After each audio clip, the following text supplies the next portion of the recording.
किसान साथियों नमस्कार। मैं राकेश पाटीदार आपका बहुत बहुत स्वागत करता हूं हमारे अपने यूट्यूब चैनल औषधि एवं मिश्रित खेती में। साथियों अभी तक आपने हमारे चैनल को सब्सक्राइब नहीं किया है, जल्दी से हमारे चैनल को सब्सक्राइब कीजिए, लाइक कीजिए, शेयर कीजिए तथा अपनी कमेंट बॉक्स में कमेंट कीजिए तथा साथ ही कमेंट के साथ साथ अपने मोबाइल नंबर जरूर भेजिए ताकि मैं आपकी कमेंट के साथ साथ आपकी जो समस्या है आपके फार्म पर आकर आपको लाइव दिखा सकूं, समझा सकूं। साथियों आज हम उस फार्म पर पहुंचे हैं जहां उन्होंने बहुत ही कम लागत लगाकर और बहुत अच्छे तरीके से शुरुआत की है, परंतु कुछ समस्याओं के कारण वो अपने फार्म को आगे बढ़ाने में असक्षम है। इसलिए आज उनकी जब मेरे कमेंट बॉक्स में कमेंट आई थी तो मैंने पर्सनली जाकर उनसे मिलने के लिए उन्होंने मुझे बुलाया था और आज मैं उनके फार्म पर पर्सनली उनसे मिलके और उनको सारी जानकारी बताने के लिए आया हूँ। आप देख सकते हैं उनके फार्म में लगभग एक गाय अंदर है और बाकी की दो बाहर गाय है और कितनी स्थिति आपको दिख रही है। अब इस फार्म को किस हिसाब से डेवलप करना है, किस हिसाब से आगे बढ़ाना है, उसकी सारी जानकारी उनके इंट्रोडक्शन लेने के बाद मैं उनको बताऊंगा और साथियों लगभग 1 महीने बाद इस फार्म पर मैं आपको पुनः विजिट करके दिखाऊंगा कैसे मार्गदर्शन सही मिलने से किस तरह फार्म की उन्नति की जा सकती है। नमस्कार किसान साथियों, जैसा कि मैंने आपको बताया था मैं आज जिनके फार्म पे विजिट करने आया हूँ, उनसे आपको रूबरू मिलाता हूँ, उनका इंट्रोडक्शन आपको परिचय करवाता हूँ। जी सर, हमारे दर्शकों को आप अपना नाम बताइए। मेरा नाम परमानंद व्यास है, जी। गाँव शेरपुर, तहसील पिपलौदा, जिला रतलाम जी। से, मध्य सर प्रदेश। आपको जो डेयरी फार्म की जो इच्छा हुई है, आपने जैसे कमेंट में लिखा था आपने डेयरी फार्म की शुरुआत की है, तो आपको इसके बारे में जानकारी कहाँ से मिली है? मैं कुछ समय पहले राकेश जी पाटीदार के वहाँ गया था, जी। तो वहाँ पर देखी थी मैंने, अच्छा। 2-3 गायें उनकी बाहर से लाए थे, हुँ। तो मेरी भी इच्छा हुई कि मैं भी यार ये छोटा-सा फार्म करूँ क्योंकि खेती मेरे पास कम है। तो आप जो ऊपर जो शेड देख रहे हैं, ये तो शेड आपका लगभग पहले से ही बना हुआ है। हाँ, ये पहले का ही है अच्छा, सर। तो आपके फार्म में सर अभी कितनी गाय हैं? अभी वर्तमान में 3 गायें हैं मेरे पास में, सर ये गाय कितने दूध वाली है, जो ये पीछे दिख रही है? ये करीब-करीब 9 लीटर एक टाइम का देती है। ये 18 लीटर की 18 लीटर। और बाहर जो गाय है आपके पास वो? वो घर की है, कोई 4 भी देती है, 3 भी देती है, अच्छा, दोनों तरह की है। तो आप अपने फार्म में लगभग कितनी गाय से शुरुआत करना चाहते हैं?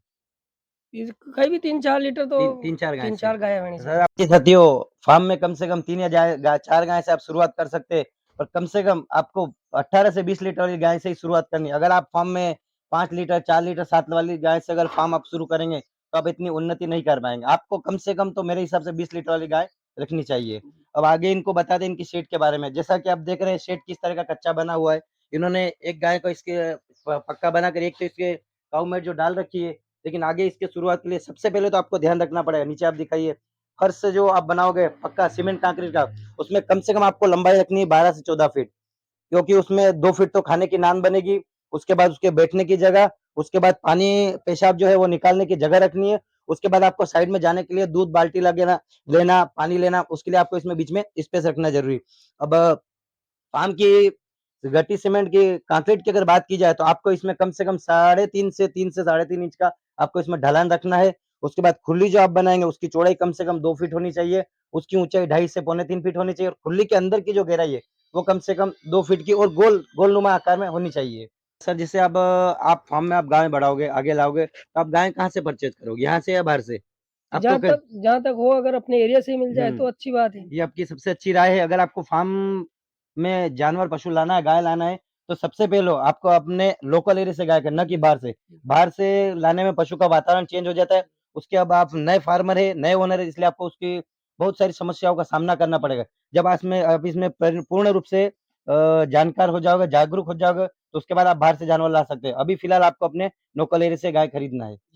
सर जैसा कि अगर आप 4 गाय लाते हैं, तो दूध के लिए आपके पास क्या ऑप्शन है? आप दूध को कहाँ भेजेंगे? कोई डेयरी बाहर की गाड़ी आती है या कुछ आप कुछ खुला दूध बेचने जाओगे, आपकी क्या राय है? आप दूध किसे दोगे? नहीं, अभी तो मैं हुँ, फिलहाल तो गाँव में माँ वाले को दे रहा हूँ। माओ की भट्टी जी, बॉयलर हाँ, जी। बॉयलर उसके वाले बाद को। अगर दूध बढ़ अगर जाता है दूध तो बढ़ जाता है ना वो कम पैसे देंगे तो फिर हमारे गाँव में आते हैं बाहर से, अ, डेयरी वाले गाड़ी आती है। डेयरी की गाड़ी प्लांट की जी, जो जी। स्टॉक की जो गाड़ी हाँ, आती है, जावरा से आप आती उसी पे है, देंगे। तो हो सकता है तो उसमें भी दे देंगे। जी। जी। जैसा कि किसान साथियों हमने जो इससे जानकारी ली है वो काफ़ी कम है। अगली जानकारी और पूरा वीडियो हम आपको विस्तृत तरीके से फार्म बताने के बाद, जानवर लाने के बाद आपको फिर पुनः इस फार्म पर विज़िट कराएँगे। धन्यवाद।